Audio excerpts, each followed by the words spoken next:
So we'll continue with our spiritual warrior training today. One of the things I still wanted to talk about is also the various stages you go through in becoming a spiritual warrior. The thing, of course, as you want to fight and learn how to be strong for yourself or for your ideals, we already spoke about opposing forces. And these opposing forces, they often dislike us becoming warriors, because, well, now we're not threats. If we are warriors, we are a threat. So often you go through various stages of them trying to bring you away from the path you're on. The first stage is often basically the lure. So they try to distract you. They distract you because, well, you have a job, or you have a living, or you have responsibilities, and there are so many other things which you need to do. And if you don't really prioritize, okay, this is important for me, this is what I'm going to fight for, this is my ideal, and this is worth everything for me, then you're going to be distracted. And often at times you will find that you're being tested. Like, for instance, you want to go somewhere and your car breaks down. Well, the normal response is, okay, well, I'll just go back home, or when the car won't start, I'll just give up. And the warrior's attitude should always be like, okay, if I have a goal, then I am willing to fight for it. So if the car breaks down, I'll take the bike. If the bike has a flat tire, I'll walk.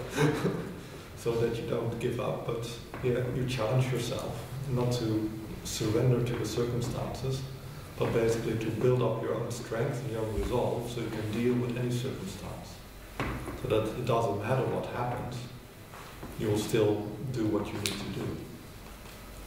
And when you have created that resolve in yourself, then also it becomes like totally pointless for them to try to create circumstances to block you, because, well, it won't work. That doesn't mean that you shouldn't see things as a sign, because some things happen to teach you a lesson. But it's a thin line you need to walk there, between just being stubborn and pig-headed and being very firm in your resolve. The next stage, which you'll be put through, is actually the bribes that certain people or spirit can come to you and say, like, well, if you do such and so, I will give you this and that. And they try to show you a better way or an easier way to do something. And what they're basically trying to do is, you have a certain path, and they have a path which seems very similar. It's just a little bit off to the side, but the moment you let go of your own ideals, your own purpose, and follow the easier road to, well, a certain power, of certain achievement, then very quickly you will slide sideways and get stuck in a more luciferical frame of mind. Then if you are, well, able to withstand these enticements and able to say, like, okay, I know what's in my heart, I know what is my mission and my goal, and I'm not going to take any shortcuts, I'm willing to work for it, then often they start with the threats. So these threats often come in the form of nightmares, bad dreams, people telling you scary stories, and other things. And if a person is frightened, then their energy tends to freeze, like all their energy goes to their heads, so they no longer have willpower, they no longer have the ability to be in their hearts and to really connect themselves. They just run away a little bit. And fear is a very powerful weapon, and as with anything, as a spiritual warrior, you must not just fight the world outside, but also the world inside, because your own anger, your own fear, your own pride, they're basically the things which can bring you to a fall much more easy than outside forces can. And these outside forces, they can play upon your weaknesses, so they feed into your fear, feed into your anger, and try to draw you away from your path and onto their path. If the frightening doesn't work, then you get to a phase of direct influence. So they notice that, okay, you don't have enough weaknesses, you can't be bribed, you can't be distracted, you can't be frightened away. So they need to get another grip on you because your own strength is sufficient. And the next phase is basically that they start often implanting certain emotions or certain thoughts in you. These can be depressive thoughts or suicidal thoughts or angry thoughts, and you feel like, gosh, who am I? I'm not any longer in control over myself. This is not me, the person who's fighting or arguing all the time or being sad all the time. And if you are strong, then they can often try to do this through your loved ones. And then you don't expect, you will learn how to expect attacks from hostile spirits. And when you start protecting yourself, they're going to try to find another way, like, oh, perhaps through your partner or your father or your mother or your best friend. They can still send their message of becoming sad or angry or upset because you do not protect yourself against your best friends or against your partner. And well, the thing is, if you become a spiritual warrior, then you have to know like who are actually people I can trust, who are also like safe against these influences, and who of my friends are actually can be used like as puppets by my enemies. So I have also, like when I'm in a fight, I avoid certain of my friends because I know, well, they can be influenced very easily and, well, they will turn against me and they will think they're helping me by giving me advice and other things. But still, they're trying to bring me away from what I need to do. So this is always a very difficult thing for a warrior because you actually lead two lives. One life when you are a warrior, when you need to protect yourself. And that's also a phase where it's very hard for your loved ones because you have a resolve, you have a focus like, okay, this is what I'm going to do, this is what I need to do, and I'm not going to waver from my purpose. And for other people who do not understand it, they're like, okay, why are you being so stubborn? Why are you being so difficult? Why are you making it so hard on yourself? So in all their good intentions, they also do not understand, and they often try to distract you, or they feel you're not paying attention to their feelings. But well, it's always a temporary thing. Nobody can fight for their entire lives. It's often like a short battle which can take usually just a few days. Then you have some time to recover. And always try to balance also that time, like, okay, yes, you fight, but also you rest. And also, it's never a fighting until the end. It's always a testing of strength. There's no dishonor in leaving the field or in recognizing, okay, this is too big for me. Or I still need to ponder on this and I'll come back like a year later when I've learned. And this is also a kind of humility which you need as a warrior to be able to see, like, okay, what can I do? What is my purpose? Of course, we all want to evolve and save the world and whatnot, but there is always a limit to which you can take yourself. And this limit is also increases as you are a spiritual warrior for a longer time. And depending on how much your limits increase, it's also how much the powers you can wield and the powers which will come to support you will increase. And for me, myself, like, yes, I've passed some tests, I've failed some tests. This is how it goes. After this phase of direct influence, which is very much a test of willpower and also self-knowledge, just realizing that these thoughts or emotions which well up in you, they are not yours. And also trying to regain control. Because it's basically, there's an outside will, which is like pulling your thoughts and your emotions and stimulating part of you, and you have to develop an equally powerful will to counterbalance this power which tries to pull you away from yourself, so you do not recognize yourself anymore. If that does not work, then you get to the last phase of the spiritual warrior, and that's basically that they will try to destroy you. Because when they find out that they cannot stop you, well, then they want to make sure that like your power is lessened as much as possible, or that you will need a lot of time to recover. So often you find then you go into a phase where you often get physical pains or a disease or an accident, but also energetical attacks which can cause you to lose part of your talents, your healing talents, your sensitivity to energies.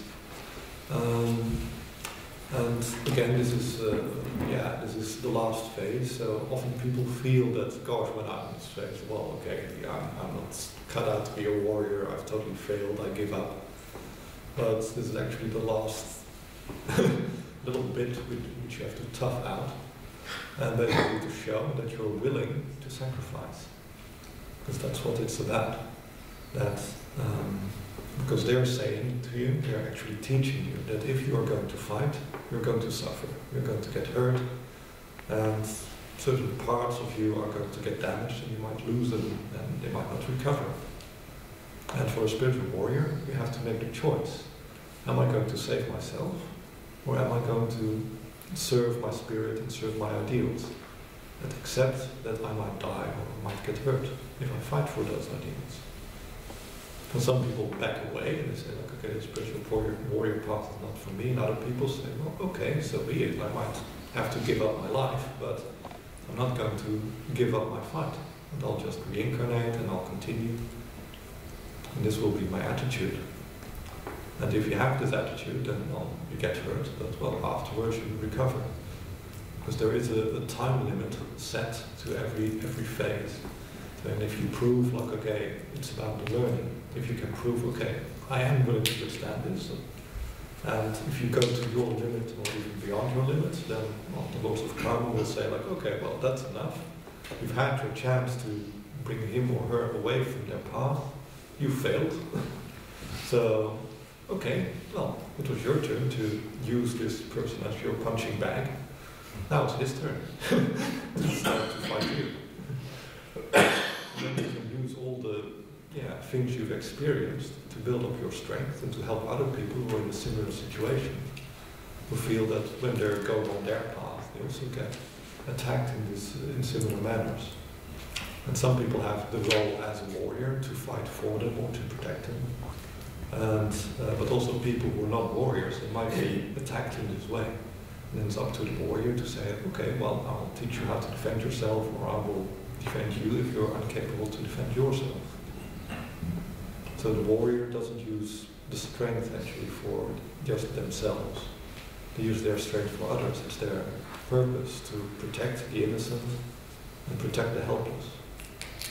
And this is also the vow you make, that in a way you take up the role of the fighter for those who cannot fight. And I heard already some of you have some interesting dreams, and that's actually a very good sign.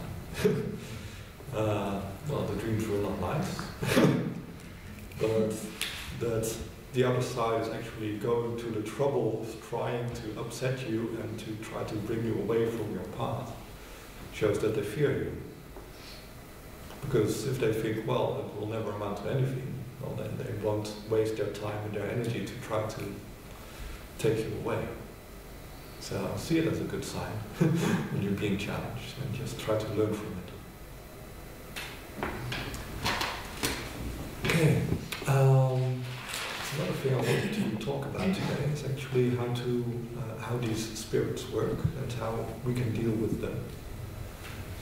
Yesterday we talked a little bit about elemental spirits. Elemental spirits are very easy to deal with because they don't have really a will or a desire of their own, they just follow orders. If you're dealing with spirits, there are actually 4 categories. The first category is usually not a problem.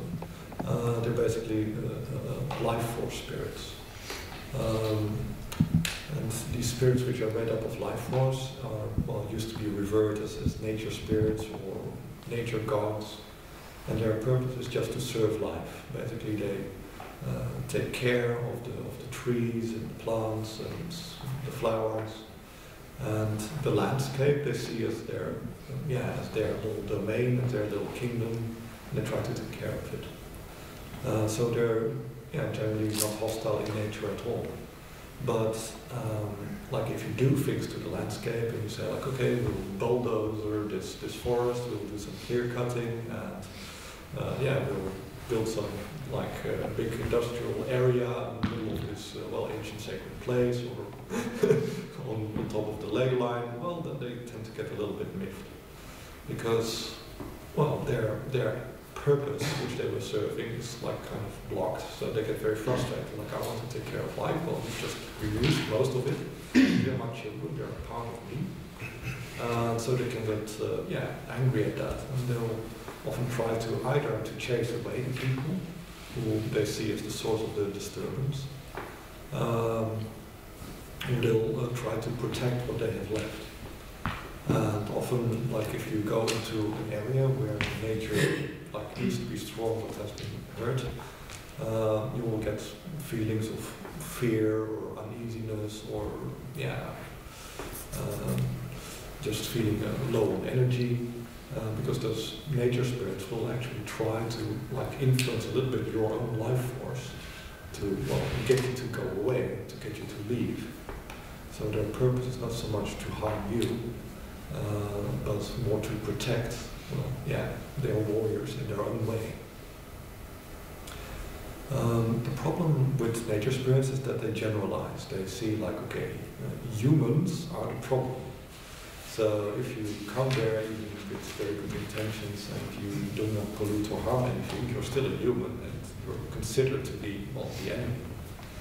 And if you're with a nature spirit, you can show like, okay, listen, I'm a nice person, and see, I brought this plastic bag, and there's all kinds of like little cans or whatever rubbish disturbing you, I'm taking them away, I'm helping this place. Then often they will, like slowly relinquish their attack on you, and they will say like, okay, well, we'll make an exception for this person because, well, he's different from the rest, he's not harming us, he's actually helping us or protecting nature. So, okay, we'll let it go. A nature spirit is often also not very much into the whole morality thing, the battle between light and darkness. They're not interested in it. They're just interested in protecting life. Then there are three kinds of consciousness spirits. One of them is the relatively simple spirits. Humans are very complex, so we actually consist of a lot of like sub-personalities: the angry me, the loving me, the frightened me. And some people cannot really deal with the complexity. So their spirit doesn't really integrate with all the parts of their being. And when they die, they can fragment. So the soul migrates, it moves away, it goes into a new body. But parts of the previous person, they can remain. And so this can be a frightened part or an angry part. And these little fragments, they have very little intelligence. They're all a little bit animal intelligence usually. And they just think about survival. They don't know what will happen to them if they, in the afterlife, actually the spirit, the life force which was feeding them is gone. And they try to sustain themselves by, feeding on similar emotions. The problem is that people do not tend to repress their positive emotions, so it's usually not that they repress like, oh, I'm not allowed to laugh or to be happy or to be loving. They tend to accept those, so those things actually, dissolve together with the spirit who moves on to the next incarnation.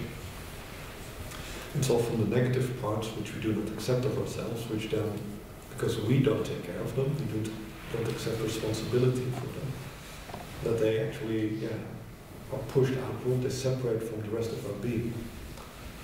And those parts can start roaming around.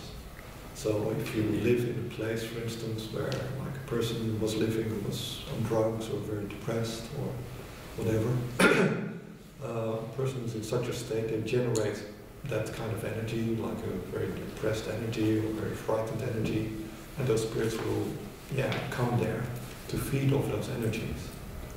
And also people who are using drugs a lot, or even people who meditate a lot, but they also liberate a lot of their energies. Because if you go in a drugged state, like certain parts of you, you just leave. You focus yourself on just one part of your being, the rest becomes unprotected. So it's very easy for a spirit to take a little bit of energy from you. If you meditate, it's actually a similar process. Also, you let go of certain energies, you cleanse yourself. This also attracts spirits. But depending on also the atmosphere which is around, a good spirit or a bad spirit can be attracted to it. So if you do meditate, it shouldn't just be a cleansing process, like, okay, I'll just get rid of all my pain and emotions and my worries, because then you will attract negative spirits. It's very important that if you meditate, that you actually take some time, actually also to take responsibility for it, and say, like, okay, this is a part of me, instead of just pushing it outward and throwing it away and let somebody else take care of it.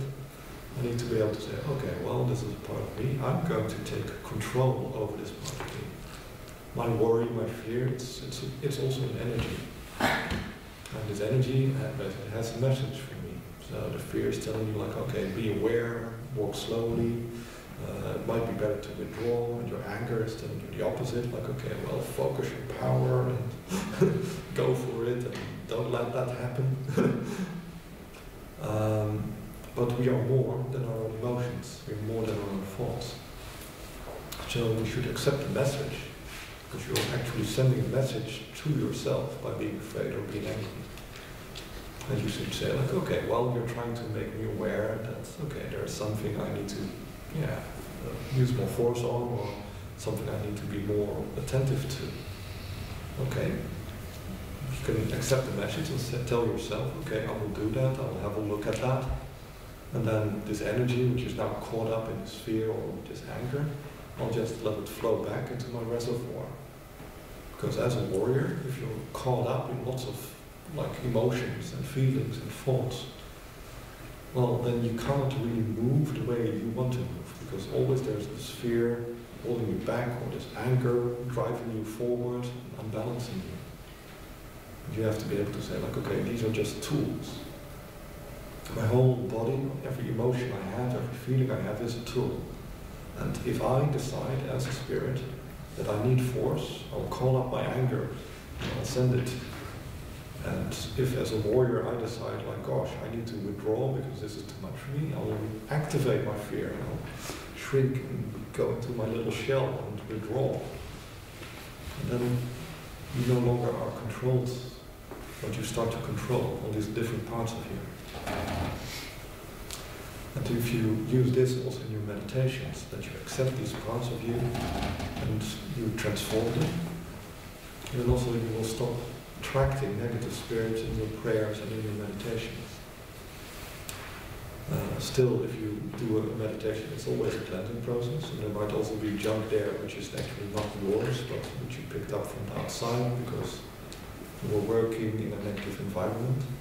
It's always good to start a meditation or a prayer by asking for like a protection or a healing spirit or something which can transform the energy. So first invite in good energies, positive spirits, because they will also tend to keep out negative spirits, and they can help you to transform all the negative energy which you're releasing in your prayers and in your meditations. Also, if you're performing a healing and treating a client, it's often good to teach them to do the same, because otherwise they're just going to try to project their negative energies or their pain onto the person who's treating them or who's trying to help them, or it gets left in the room where you do the healing, and then the next person is going to enter into a room which has a very heavy atmosphere.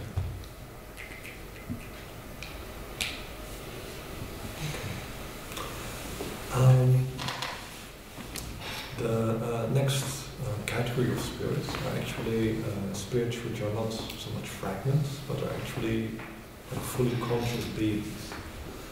Some of them may have been human, but many of them have never had a birth, so have never had a physical experience. It's actually the ones who have been human who are more dangerous, because they understand like the human system, they know how you work, how you tick, what people are afraid of. And if some of them are very friendly, and these spirits, they can act as an ancestral guide, or just hang around and help some people along who are in a process, like maybe some person suffered a lot through a certain trauma, and they've had a kind of enlightening experience after death, where they really understood their lives, and they can hang around, teach other people those lessons and help them in similar circumstances. But the spirit who actually serves a purpose is actually also sustained by that purpose. So if you say like, okay, I'm going to serve a certain god or goddess or greater spirit or angel, and I afterwards karma to give me that role in the afterlife, and you are accepted in that role as a healing spirit or a teaching spirit, then actually the higher energies are going to feed you. If you are actually rather stubborn and basically going to say like, okay, well, I'm dead now, but I don't want to serve anything, I just want to go my own way, then you're going to need something to sustain your body. So you're going to need food.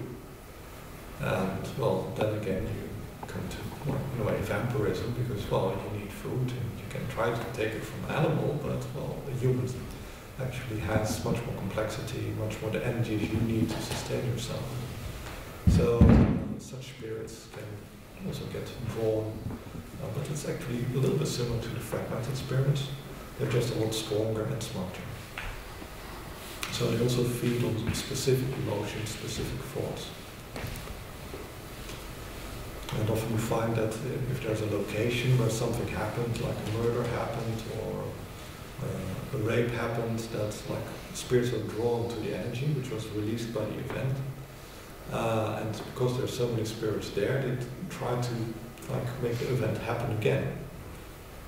And often then you get also that the energy builds up, and this is called an astral groove. So that not no longer just the spirits are trying to get an event to happen again, but also the whole atmosphere, the thoughts that linger, the emotions that linger. They draw you along in that groove. So the longer you are in such a place, the stronger you will feel the history of that place, and the stronger you will start to repeat the history of that place. Unless you know how to cleanse that. But these can be very challenging situations which you can go into, especially if you go into like an old concentration camp or something like that, where a lot of those spirits will gather. And, you can be a strong warrior, but well, when there's hundreds of them, it can still be very, very tough. So build it up slowly. The good thing about these two types of spirits is that they're relatively easy to destroy if their death was not too recent. If their death was relatively recent, like within 2 months, and they actually take a lot of energy out of their physical bodies, and they still cling to that. And this gives them also the possibility to influence the physical world, so they can break lamps, drop things from the table, and create all kinds of poltergeist effects. But they can also have a very strong impact on your own physical body. But these heavier energies, which you usually store in your body, are very difficult for a spirit to hang on to. So usually after a few months they will lose hold of this, and then they will become a lot less dangerous. And also a lot more vulnerable. Because the spirit has one specific focus, one specific energy, which is actually anchors it in this place. If you take away that energy, then the rest of it will dissolve or be taken up into a higher level of consciousness. So if it's just a fragment, like there's a lot of fear fragments, or like a mini spirit, if I say like, okay, well there's a fear there, well I'm going to actually counter that energy or accept that energy. Like, okay, there's a fear. I'm going to accept it and transform it and say, like, okay, I'll let the fear flow into me. I'm going to turn it into just energy or power, courage even. Well, then the whole spirit will dissolve. And with a fully conscious spirit, you can actually do two things. You can call the police because they're meant to move on. So you can say, okay, I will call an angel of death or a judge of karma because, like, is this person meant to be hanging around here? If not, well, then please take them away. And the opposite can also happen, that the spirit of, like a death angel, can come to you and can say, like, okay, well, this person just won't move on, and you as a spiritual warrior, can't you kick his ass because he needs to leave this world and leave the people here alone. The next phase is basically if, like, transforming just energy doesn't work, and calling the police doesn't work, then you actually can try to anchor him to the place where they come from, because everything has a purpose, is actually on the road to somewhere, and both a positive and a negative spirit are on the road to somewhere. Like a positive spirit who decides, okay, I'll stay here for a while to help my family or help clean the energy here, is actually on the road to, like, a higher state and maybe a possible reincarnation. And the same with the negative spirit, but, well, they usually feel that, okay, I didn't perform so well in my previous life, and, well, in my next life I'm going to suffer for it. So they often are very reluctant to move on to their next reincarnation, or to move on even to the place of learning, which is also called purgatory, if you know, in the Christian tradition, where they have to face the mistakes they made and have to try to learn from them and to try to atone for them. It's often this fear of the afterlife which holds the spirit here. But if you can open a little, like, doorway to the place where they need to go, it's kind of like a magnet. So they try to pull themselves, to keep themselves away from the place by taking energy from another place. So by taking energy from this world, they can have enough to hold on to, so they don't get pulled into the afterlife or into the next incarnation. And if you strip away those energies, which they use to hold them here, then, like a magnet, they're pulled away to, well, their place of judgment. And there, it's actually, you have to use really your own destructive or disruptive power against the spirit. So you really have to say, like, okay, well, I'm going to pull in a way those energies, those parts of your body or your flesh apart or away from you, and what remains will then be taken away. You might think, like, okay, well, how can I do that to a spirit? Well, that's the tricky part. The spirits are, well, usually quite quick, so if you start hunting it, well, it can just go and say, like, okay, I'll just go to the other side of the world or the other side of the room, and, well, I'm faster than you, and you're downstairs, I'll go upstairs.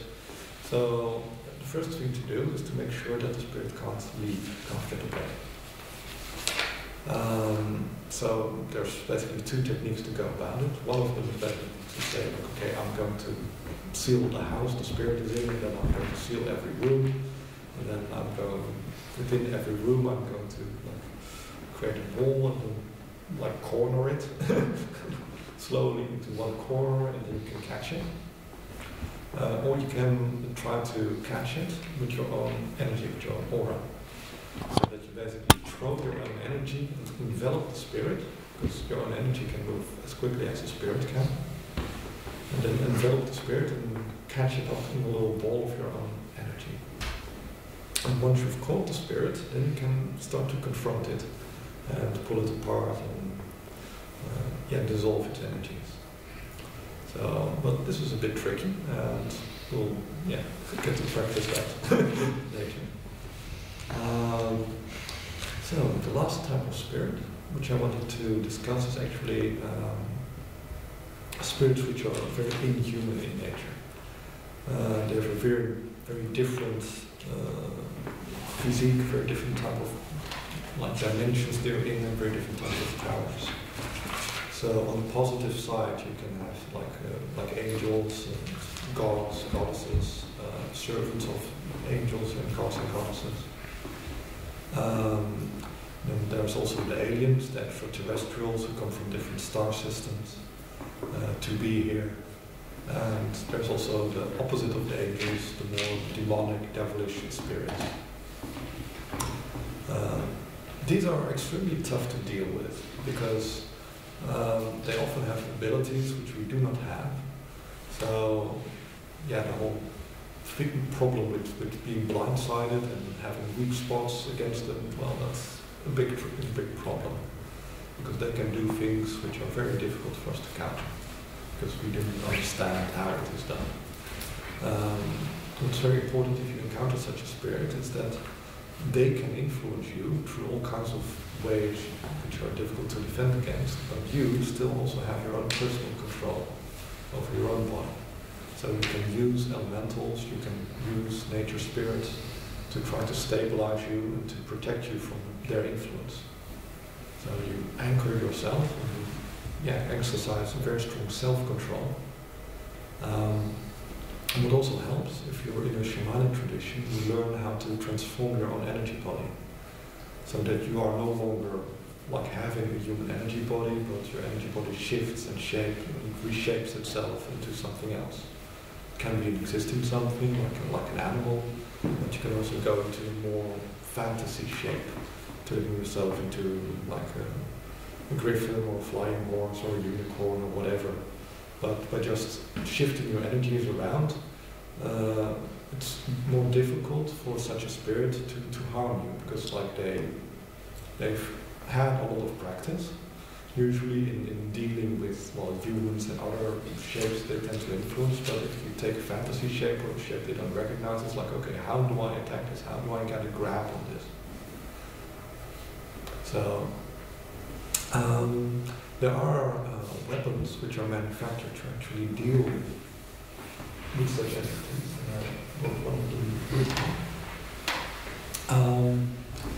Because this is a Tibetan demon slaying dagger. So the Tibetans have put some thought to this and decided, like, okay, what's the biggest problem if I'm facing a spirit like this?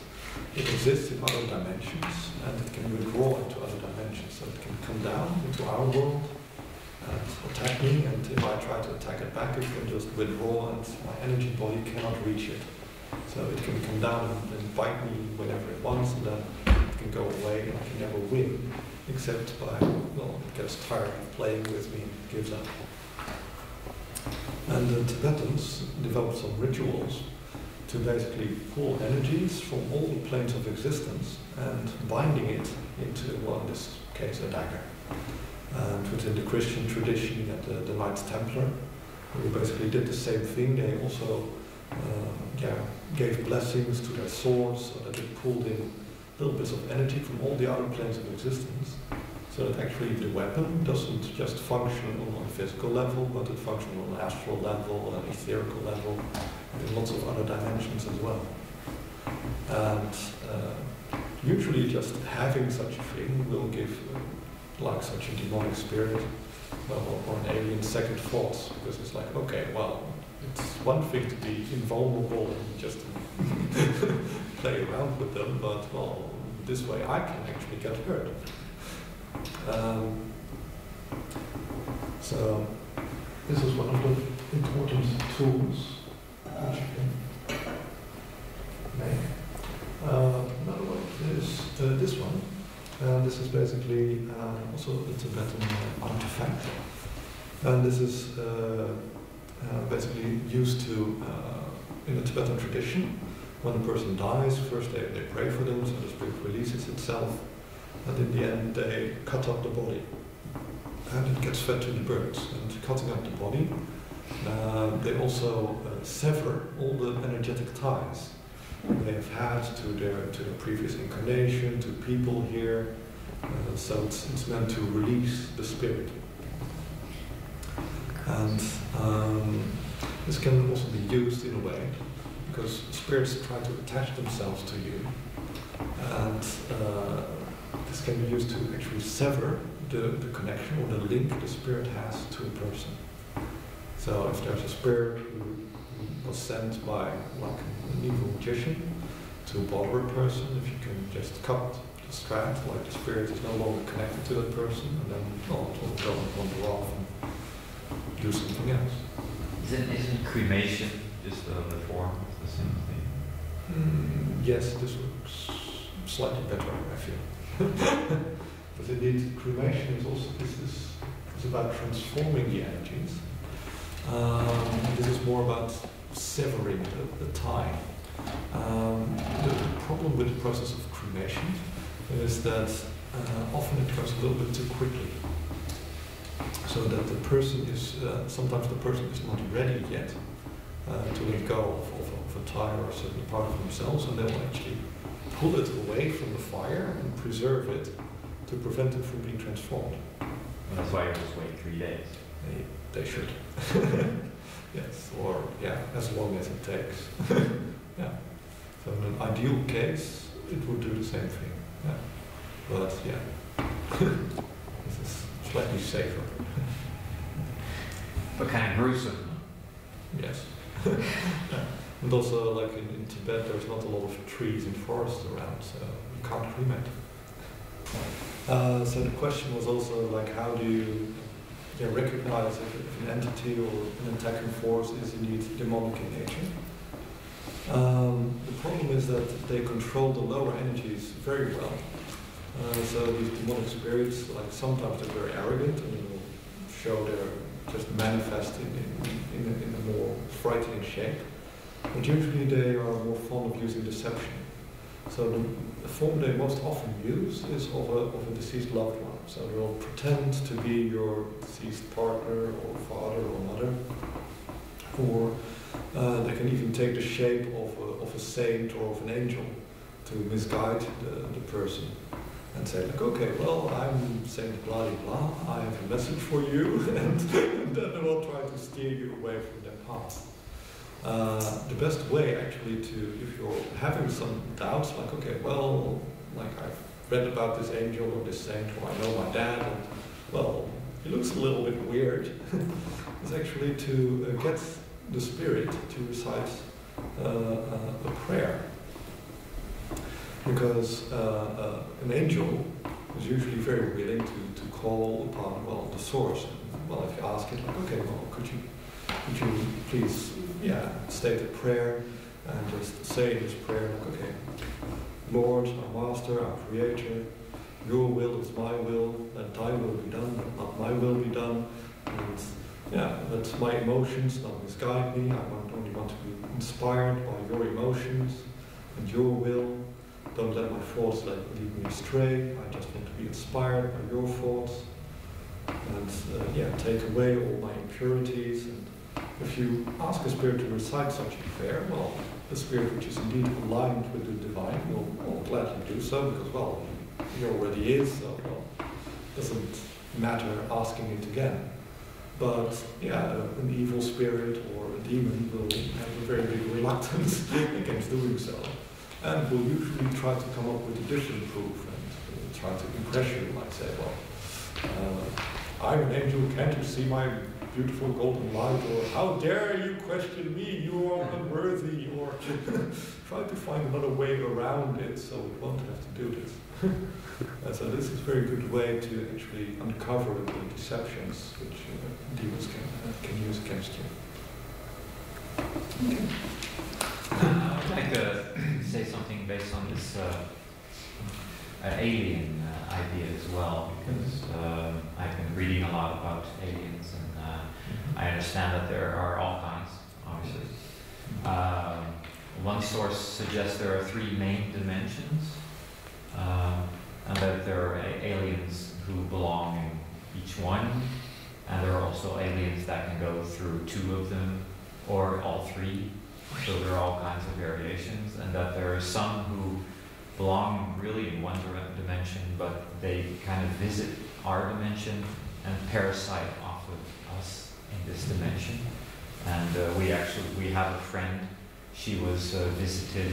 She was more or less raped by this alien, and then she woke up, and he was just standing there at the foot of her bed, and kind of like ridiculing. He was laughing at her that she had been.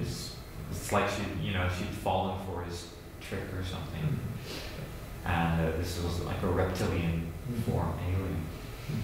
And actually, something I wanted to mention actually, because we had a piece of orgonite yesterday, and there have been some sources I've been reading.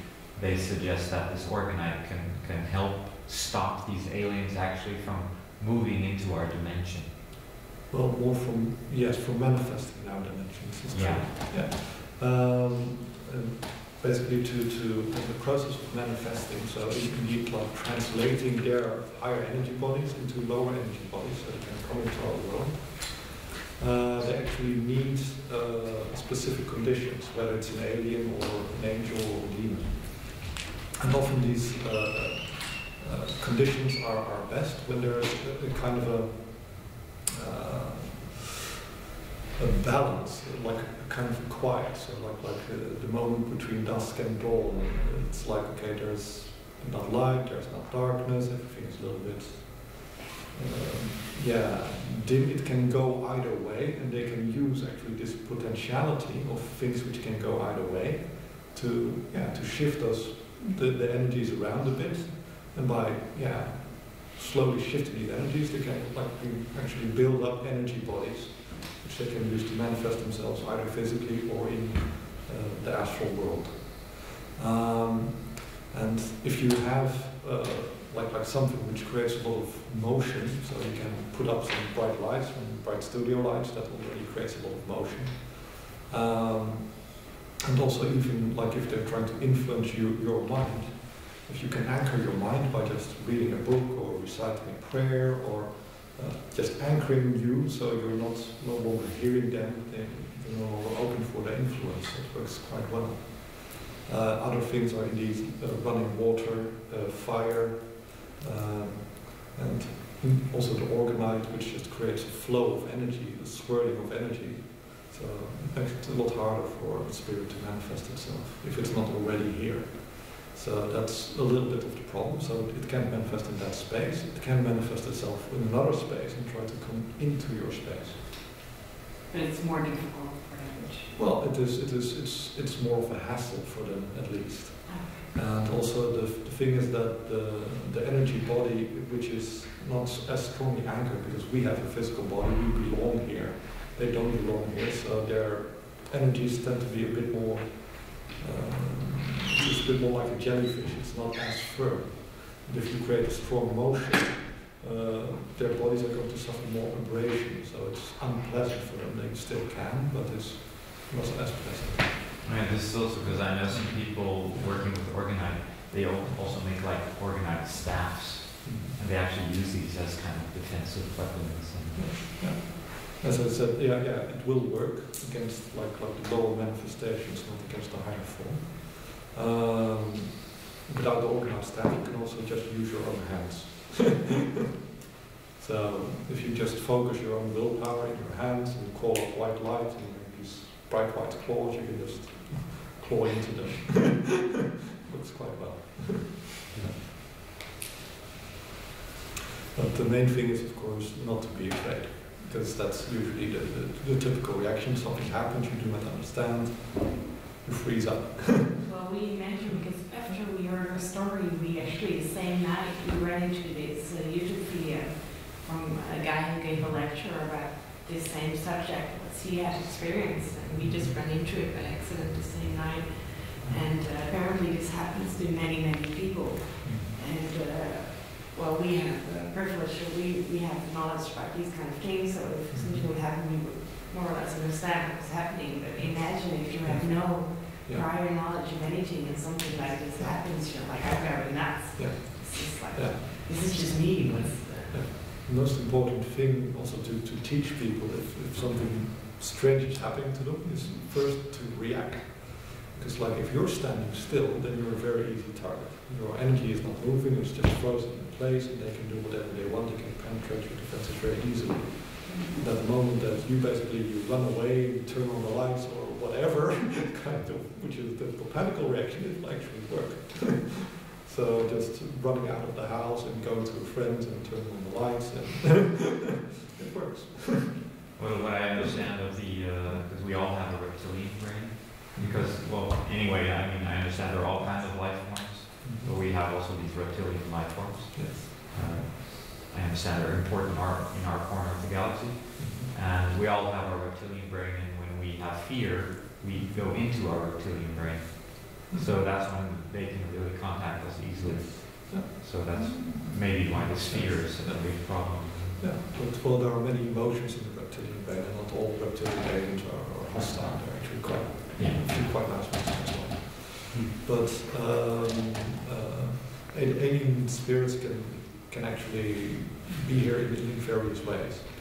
And a few years ago, it was very because the Earth is going to a little bit of a consciousness shift.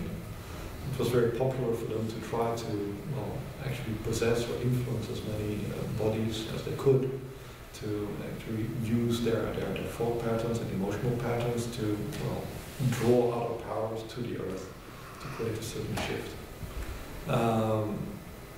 Recently they felt, well, okay, we should leave things a little bit more up to the people who actually live there instead of getting everybody from outside to influence them so much. Actually, a lot of alien activity has become disallowed recently. So planetary spirits is like, okay, well, this is kind of enough. Okay. So we should get a little. Has that been since a year or so? Yeah, something like that. Yeah. I've seen politics change since a year. I was thinking something totally different. Yes, and the police is now after them, and there's always people, well, smuggling themselves through. But basically there are gateways between the solar system. Basically our sun is connected to various other suns, and by actually our spirit is also part of the solar energy body, and by merging with our solar energy body we can actually travel to another star and then merge with their solar energy body, then manifest down again into a physical form. So actually a lot of the people, humans we see living here, their spirits migrated from another star to this star and decided to take human shape. So basically every layer of consciousness has the choice whether or not to obey the higher layer of consciousness. So in a way there's no firm authority. So the bottom layer we already talked about is basically the elemental spirits, then you have the spirits of life force, then you have the consciousness spirits, and we humans are basically the spirits of consciousness. And above that you get the healing spirits, who are basically seeing like, okay, consciousness needs to grow, it needs to be fed, people get damaged, they need to be healed, so they're actually helping our process. And above that, there are spirits of transformation, and they have a kind of more complex view. Like the healing spirits, they just try to harmonize what is there, and the spirits of transformation, they try to create shifts, new impulses, so like new philosophies. They are more busy also with inspiring us to do different things and to do things in different ways. Above that we get actually the masters, what we call the ascended masters, or masters of an energy or a process. And they guard the whole ideological growth or process of an ideal. So they have slightly bigger picture where they take care of. They also take care of individual humans. So if you accept a certain spiritual master or spiritual brotherhood and try to evolve in that way, then also like both living and deceased masters will start your transformation process and guide you that way. And above these masters are the lords of karma, or they decide what is or is not allowed as a process. And the laws of karma actually function differently in different solar systems. So here we have relatively strict law because, well, we're not very wise in how we use our powers. So a lot of things are not allowed here, and they are allowed in different star systems, which is also why certain aliens have a lot more capabilities than we have. But they're actually also not allowed to use all those capabilities in the solar system. So they're kind of the police who tries to keep things in check. Above the laws of karma, you get the gods and the goddesses. Like the laws of karma are like the justice force, and then the gods and goddesses are more about mercy. They see more the qualities we have, the good in us. They try to develop that, to nurture that. And so they're more also like on a broader scale, a larger scale, than a master would do. A master is usually focused also on their planetary system. And gods and goddesses, they often work in several star systems. They are just known by different names in different cultures and different times. But they're actually like very identical beings. And depending on the needs of the evolving beings, new gods and goddesses will be created. And above that, you get the angelic orders. And the angels, they basically see it on an even bigger level. And they realize, okay, what's the goal of the whole universe, of the whole creation? But each of these layers also have servants. So, like, there might be a powerful archangel like Michael, and he can say, like, okay, I have to take care of the universe, but, well, there's this little spot on this little speck of earth, and there's this little church there. And well, okay, let's make sure there's a nice energy there so that people who want to be inspired and get a realization can have that over there. So we will actually create a little servant on a lower level, or ask a god, or the god will ask the karma, and they will ask it, hand the job down to a lower level to manifest itself. I forgot. And those servants, what are those servants then? Yes. I forgot one important step, and that's basically the planetary spirits. The planetary spirits are actually above the gods and goddesses. It's kind of a weird relationship because the planetary spirit has a choice whether to allow a certain god or goddess to have an influence on their body. So, those servants can be both actually a being which is from that place, so a person who's living here can get a mission from like an angel or a master and be ordered to do something or inspired to do something, to put it in a nicer way, because we do have the choice. But it can also manifest a part of itself, so basically the same way as we are a spirit which descends into a physical form, a part of the angel can descend and take a lower form. In the Hinduist and Buddhist tradition, these are known as tulkus and avatars, which are basically embodiments of a god or a goddess or an aspect of them, which takes a physical shape. So in this case I'm going to reach into a little hole I made earlier today, which actually reaches to a mental institution, so there's lots of stuff there.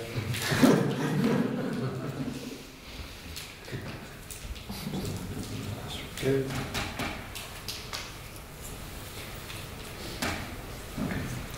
So this is a little spirit.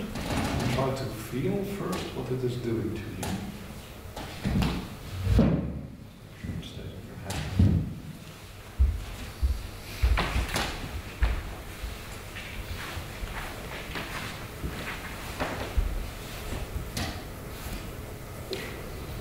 I don't actually feel any weight of it. But I do feel kind of a shape and like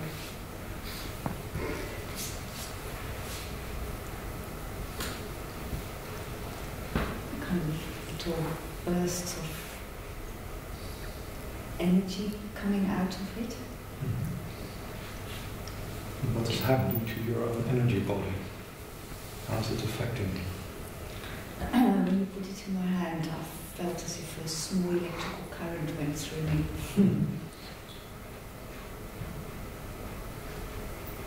Which is now calming down, or maybe I'm just getting used to it.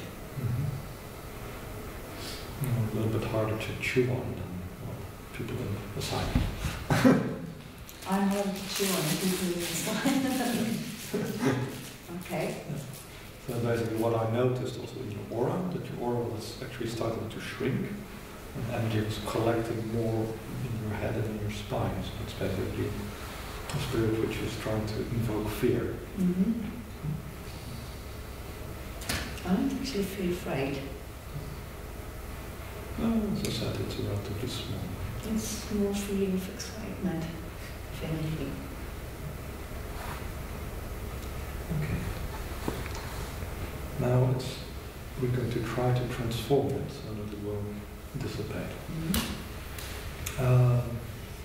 In this case, what you can do is basically try to connect with it a bit more strongly than you're doing now. Really invite it to get a firm grip on it. Good. And what you do then is basically to send an opposite energy. So fear is countered by courage. Call up that energy.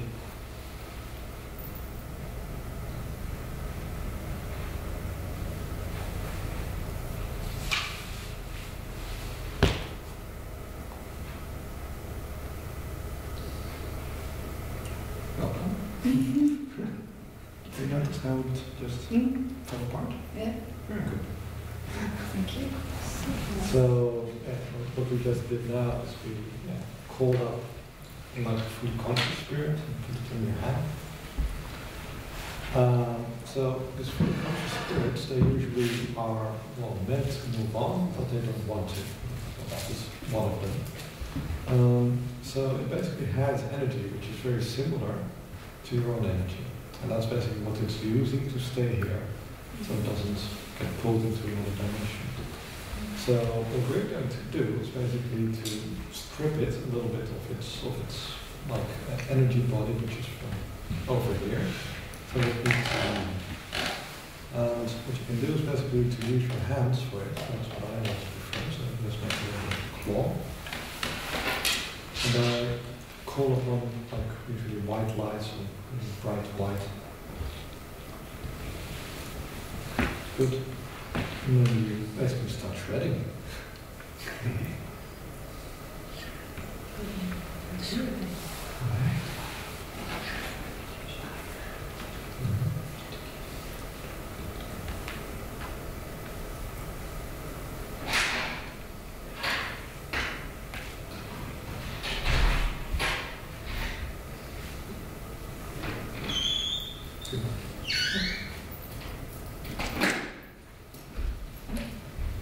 It's moving on to energy. You notice? Yeah, it's gone. Well done. So we practice a little bit with the smaller spirit and conscious spirit. And well, you found out that actually, if you know how to deal with them, they're not that much of a threat. And these spirits by themselves, they can be bothersome, but usually, like if they notice that you're active and you start hunting them instead of they hunting you, then they can be quite easily dealt with. The problem occurs actually when like your chakras are very open, because then immediately they can have a very strong influence on you. So always close this chakra, because if they can enter into your body, then they can stop you actually from fighting them, and then you get a case of possession, where basically they try to control your physical and your energy body, and you try to do it as well. Usually you can win this tug of wills because you're more used to being in your body than they are. But it makes it a lot harder and a lot more dangerous. The problem is usually that not so much the spirit by themselves, but the quantity of them. So one spirit is not a problem, 100 spirits are. And if you're actually having a fight with a black magician, you won't send one spirit, because that's usually quite pointless. He will basically do a little bit what I did, empty a graveyard and get all of them to go on more than one person. As we noticed that also these spirits which I took are not really malevolent spirits, they're just kind of lost, they don't know how to continue and what to do. This is also the weak point of such an attack. So you can throw a lot of spirits at a person, and the person will feel a little bit confused and will have less energy because the spirits consume energy. But unless there's really one spirit who leads the attack or has a plan, then it's just a lot of chaos which it is creating. Such an attack can easily be blunted by indeed like disintegrating